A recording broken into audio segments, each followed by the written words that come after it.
Hello et bienvenue sur Grimoire et Rituel. Aujourd'hui, on se retrouve pour la toute première vidéo de la chaîne afin de faire la revue des oracles des âmes d'Isabelle Serre.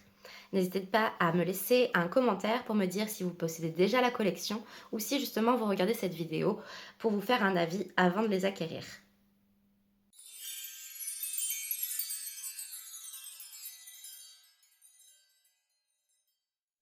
Alors, on se retrouve avec le premier du trio. Ici, c'est l'oracle de la voix des âmes. Il a été publié aux éditions Exergue en 2021. Donc, on retrouve l'oracle dans un format cloche comme ceci. Donc, il n'y a pas de dessin dans le couvercle. Vous retrouvez ensuite le livret qui, comme vous allez le voir, est assez épais. Il y a beaucoup de pages. Hop. Et ensuite, les cartes. Voilà. Et le coffret est très joli. Vous allez le voir, il y a des dessins sur tout le contour et à l'arrière, on retrouve un mot de l'auteur. Alors, du coup, pour commencer à parler du coup de la collection, il y en a 3 et ils ont chacun une fonction différente. Ici, c'est un outil pour développer ses capacités médiumniques afin de communiquer avec 3 possibles rencontres. Donc, il y a soit son âme, ses guides, ou alors nos défunts ou des entités. Voilà le but du coup de cet oracle. Pour vous présenter un petit peu le livret, du coup, il y a au début un petit mot de l'auteur, donc ici Isabelle Serre. Ensuite, vous allez retrouver le sommaire. Les cartes ne sont pas numérotées, mais elles sont du coup, on va dire, vous les retrouvez ici dans le livret par ordre alphabétique. Ensuite, vous avez des conseils pour la prise en main de l'oracle, des méthodes de tirage, les cartes spéciales. Et je vous montrerai ensuite les exemples après vous avoir présenté chacune des cartes une par une. Je vous montrerai un exemple du coup des descriptifs que l'on peut avoir pour les cartes. Pour vous faire un petit résumé du coup de la méthode, ce qui est expliqué au début, je vous laisserai bien sûr le soin de le lire quand vous l'aurez entre vos mains. Mais du coup, il faut déterminer en fait avant avec qui on souhaite communiquer. Il faut s'ancrer, être dans une énergie positive. Ensuite, quand tout ça est bon, on peut battre les cartes. On coupe le jeu, c'est-à-dire comme ceci. Hop. Et on regarde du coup la moitié du... Ah non, pardon. Je bafouille déjà. On regarde du coup la coupe et ça nous donne une ambiance générale, l'énergie du tirage. Et ensuite, on déploie en éventail et on va piocher 3 cartes. Vous le verrez, dans ce jeu, il y a des cartes spéciales que je vous montrerai juste ensuite. Alors, je vais juste enlever le livret et vous présenter les cartes. Alors, vous avez abondance, aide, amour, apprentissage, bientôt. Donc, comme vous pouvez le voir, les cartes sont assez grandes, donc à battre, elles sont pas très faciles, mais je trouve qu'on peut avoir des résultats quand même très intéressants avec. Alors, on a bonheur, calme, ce n'est pas moi, colère, communication,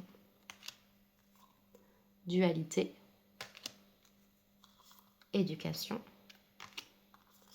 effet miroir, enfant, guide, karma, libération, manque, pardon, peur, le poids des larmes, refoulement, regret, relation karmique, reproche, respect, retrouvailles, secret, souffrance physique, soumission,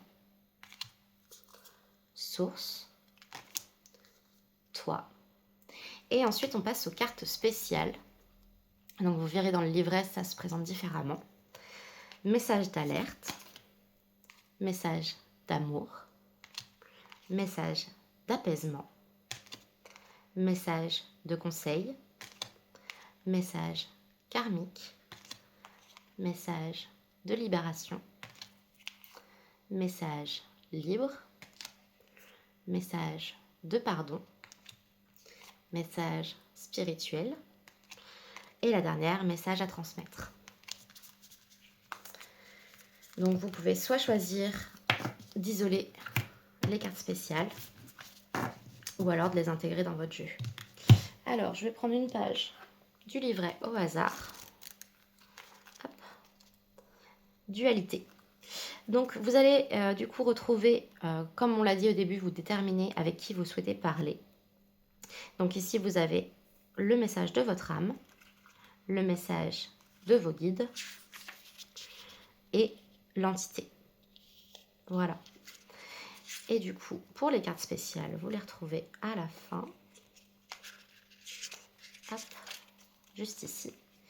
Et en fait, la spécificité, c'est qu'il n'y a pas de message. C'est à vous d'interpréter du coup vous-même ce qui est écrit. Cette carte est là, pour que tu puisses te connecter à tes propres capacités de médiumnité. Prends quelques instants pour la visualiser. Tu peux utiliser la méditation associée. Le message que tu es invité à recevoir est un message d'alerte, que ce soit de la part de ton âme, de tes guides ou d'une entité. Note bien tes ressentis. Regarde la carte autant de temps que tu en ressens le besoin. C'est un message que tu es invité à avoir par toi-même au-delà de la description de la carte. Fais-toi confiance. Et vous retrouvez du coup juste ici un petit QR code pour faire la méditation. Voilà. Du coup, on retrouve aussi à la fin de...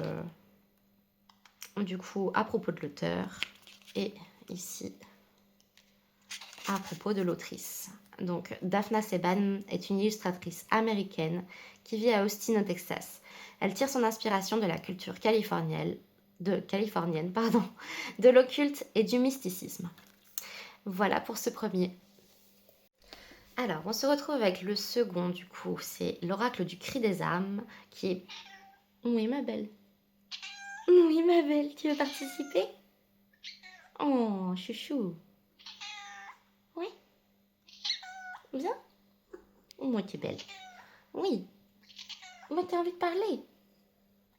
Moi, chacha. Alors, on se retrouve ici avec le second de la série qui s'appelle l'oracle du cri des âmes. Il est aussi publié aux éditions Exergue, sauf que lui, il est paru en 2023. Alors, la seule différence qu'il a par rapport avec le premier, je ne sais pas si vous allez voir, c'est au niveau du liseré en haut. Celui-ci a des teintes orangées. Donc, même chose que pour le premier, on retrouve un livret qui est lui aussi très conséquent. Voilà. Donc, même chose ici, vous allez avoir des dessins. Désolée, vous entendez mon petit chat juste à côté de moi. Et hop, dans le mauvais sens, un mot de l'auteur. Donc ici, le dos des cartes n'est pas pareil. C'est le même format par contre. Voilà, hop. Alors, celui-ci, ça va plutôt être du développement personnel. Donc, ça va être plus axé sur les blessures et les blocages. Il va servir à accepter, apaiser et créer une nouvelle relation avec nos blessures et nos blocages afin d'être dans un mieux-être et à apprivoiser sa partie sombre. Alors, même chose que pour le premier livret, vous retrouvez du coup un petit mot pour expliquer ce qu'est l'oracle. Voilà, avec une petite méditation en QR code. Même chose que pour le premier, du coup, vous retrouvez du coup les cartes ici par ordre alphabétique. Comment prendre l'oracle en main. Et les différentes méthodes de tirage. Il y en a 3 principales. Après, bien sûr, comme chaque oracle, chacun est libre de l'utiliser comme il veut. Donc le premier, c'est donc blocage, blessure principale. Dans ce cas-là, on va prendre une carte. On va se poser du coup la question, quel est le blocage ou quelle est la blessure qui perturbe le plus mes énergies aujourd'hui? On va tirer une carte. On va d'abord faire une interprétation personnelle, car comme pour le premier, en fait, il va s'agir de développer ses capacités médiumniques et son intuition. Et ensuite, on va se référer au livret. Et ça a pour but, du coup, de se libérer complètement du livret à terme. La seconde méthode de tirage, ça va être la protection de mes blocages ou de ma partie sombre. Comment mon blocage ou ma blessure me protège. Même chose, on va tirer une carte, faire une interprétation personnelle et se référer du coup au... Oui, t'es curieuse, ma belle. On va se référer du coup à la catégorie bénéfices secondaires. Donc, je laisse faire mon chat, elle fait sa vie.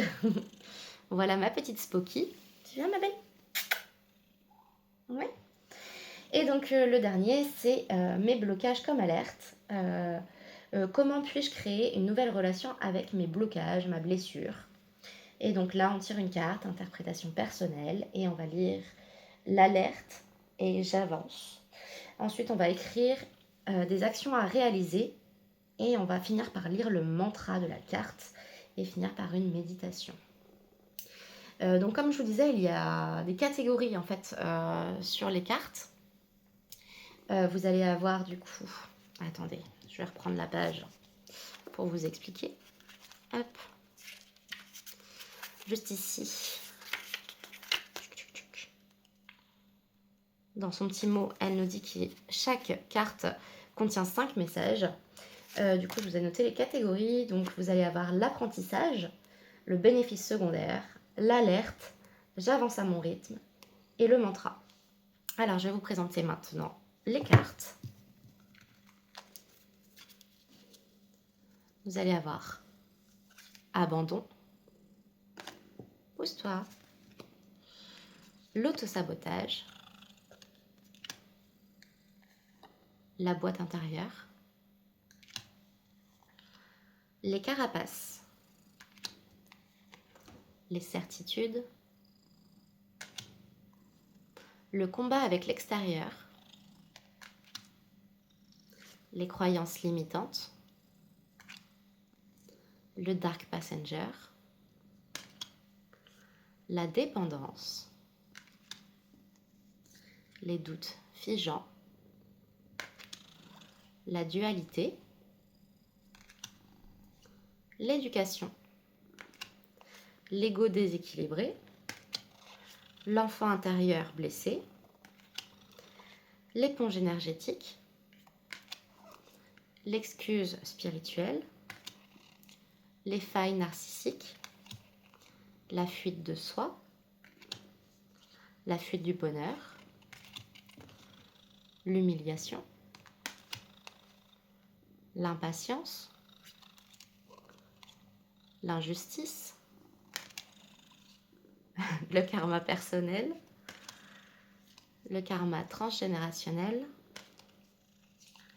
le libre arbitre négatif, la loyauté familiale, le mal-être, la manipulation, le manque d'amour de soi, le manque de confiance, le mental, la nuit noire de l'âme, le passé divinatoire, la peur du jugement et de la critique, le refus de la séparation, ma belle, le rejet, les relations toxiques, la répétition de schémas, le secret, le syndrome de l'imposteur, la trahison et la zone de confort bloquante. Voilà pour ce deuxième oracle. Tu sors de la table, ma belle? Tu vas rester là tout le long de la vidéo? Oui? Ok, pas de problème.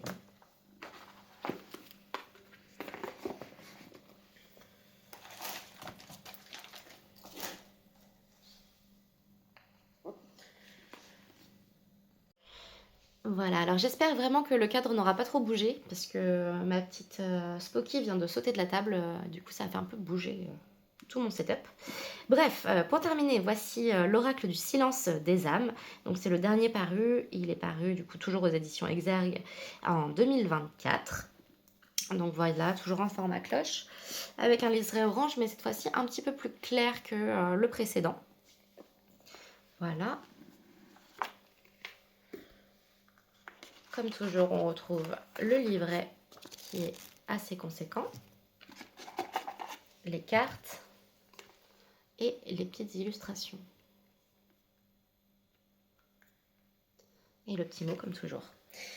Voilà.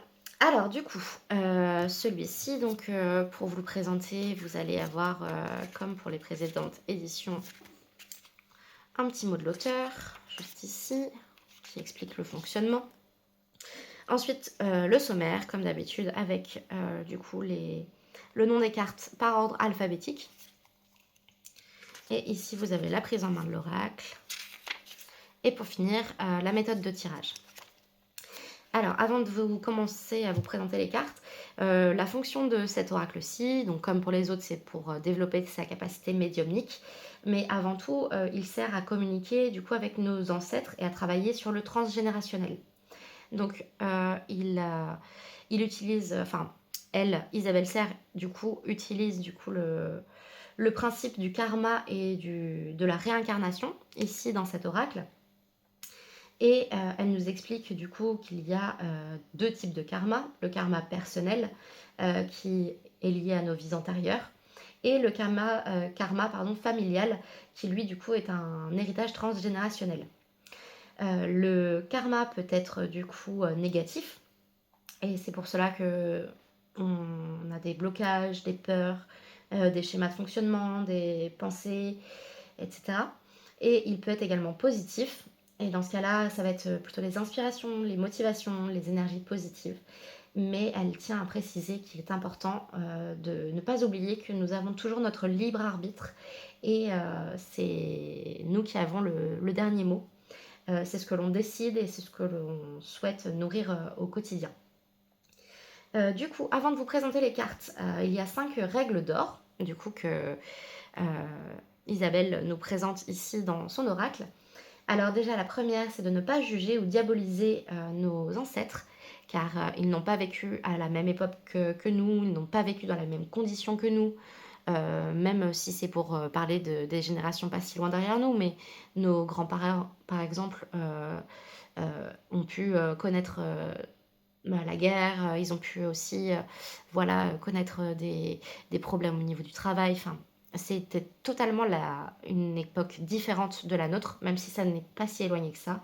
Alors imaginez des ancêtres qui ont vécu il y a des centaines d'années, etc. Bien sûr que ce n'était pas la même chose. Il faut toujours communiquer avec bienveillance avec eux. Ensuite, numéro 2, nous influençons notre karma familial.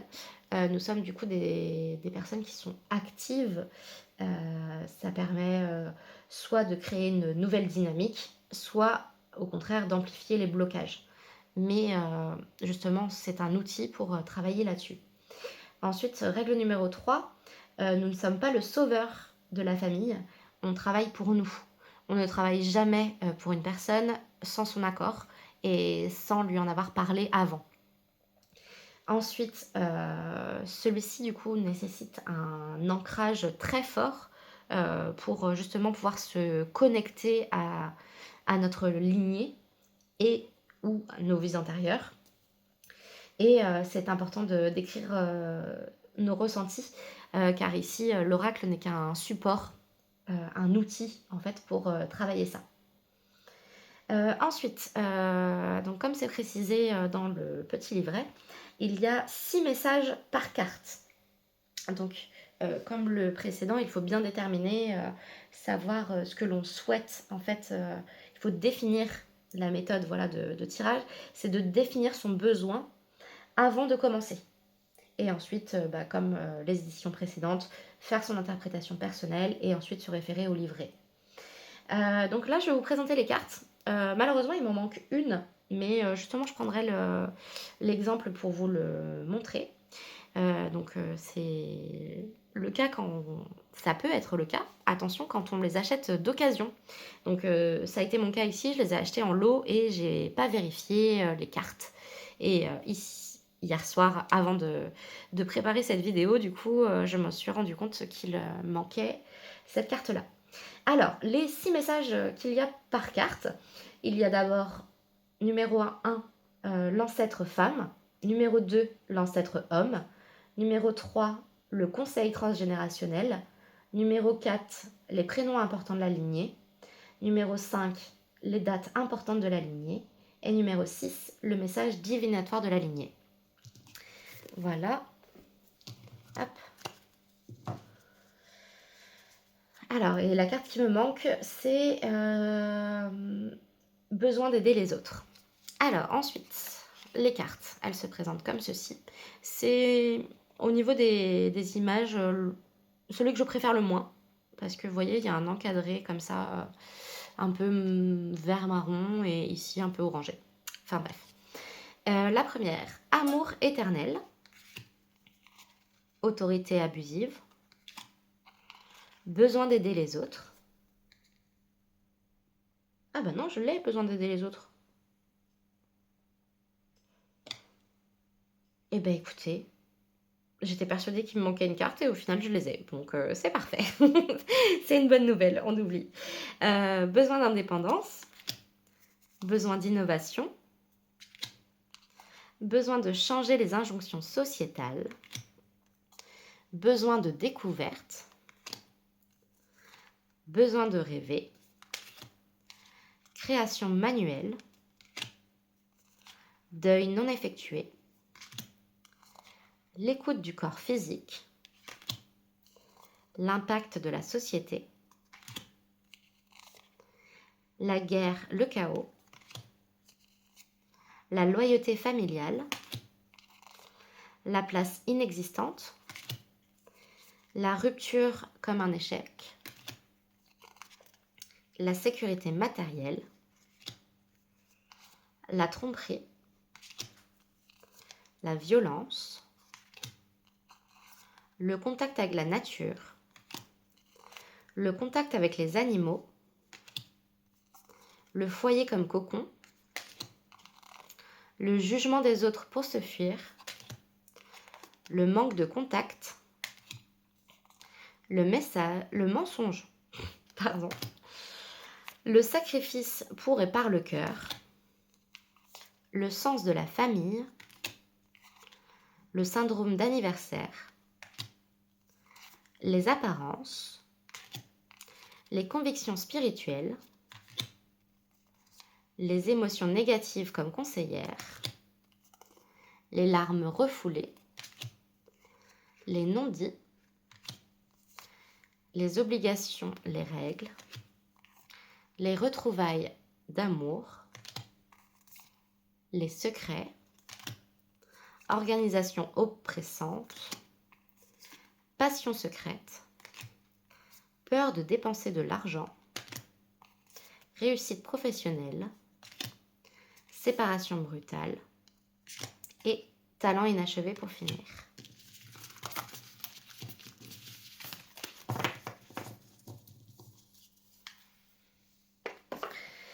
Et voilà ce qui conclut du coup cette première vidéo. N'hésitez pas du coup à me laisser un commentaire pour me dire ce que vous avez pensé de cette première vidéo. N'hésitez pas à me faire des retours, savoir si vous voulez voir un oracle en particulier ou si vous souhaiteriez voir un tirage avec l'un de mes jeux. Voilà, sur ce, je vous souhaite une belle journée et n'oubliez pas de laisser un like et un commentaire. Merci beaucoup!